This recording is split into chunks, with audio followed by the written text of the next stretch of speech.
অবৈধ হোর্ডিংয়ের কাঠামো ভাঙল আসানসোল দুর্গাপুর উন্নয়ন পর্ষদ। শুক্রবার সকালে দুর্গাপুরের ডিভিসি মোড়ে চলে এই অভিযান। জেসিবি এবং ক্রেনের মাধ্যমে অভিযান চালায় আসানসোল দুর্গাপুর উন্নয়ন পর্ষদ। বহুদিন ধরেই আসানসোল দুর্গাপুর উন্নয়ন পর্ষদে কোনো টাকা জমা না দেওয়ায় এই অভিযান চালানো হয়। ডিভিসি মোড়ে বহুদিন ধরেই গজিয়ে রয়েছে এই অবৈধ হোর্ডিংয়ের কাঠামোগুলি। এছাড়াও সিটি সেন্টার বিধাননগর এলাকায় এই অভিযান চলবে বলেই আসানসোল দুর্গাপুর উন্নয়ন পর্ষদ সূত্রে জানা গিয়েছে। আসানসোল দুর্গাপুর উন্নয়ন পর্ষদে ADDA town planner Sourav Khan বলেন, অনেকদিন ধরেই এডিডিএতে কোনো টাকা জমা দেওয়া হয়নি, সেই জন্যই এই হোর্ডিং এবং ব্যানারের স্তম্ভগুলি ভেঙে দেওয়া হচ্ছে। আমরা এখানে অবৈধ যে হোর্ডিংগুলো আছে ওইগুলো আমাদের ভাঙার পরিকল্পনা চলছে, এগুলোই এখনো ভাঙানো হচ্ছে। কতদিন ধরে ছিল এটা?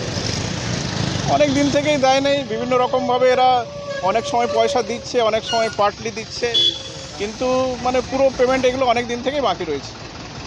প্রায় কত? এক বছর আগে, অনেক দিন থেকে 2-3 বছর 4 বছর থেকেও বাকি রয়েছে কিছু কিছুগুলো, অনেক সময় দিচ্ছে না। এগুলো সেগুলো সেই জন্য এখন আমরা স্টেপ নেওয়া হয়েছে। মোটামুটি দুর্গাপুরে যতগুলো আছে সবগুলোই ধীরে ধীরে আমরা ভাঙার পরিকল্পনা করছি। আজ কোথায় করছে?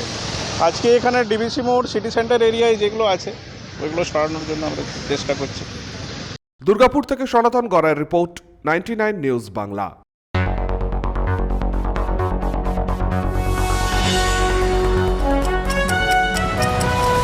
আপনারা দেখছেন 99 নিউজ বাংলা।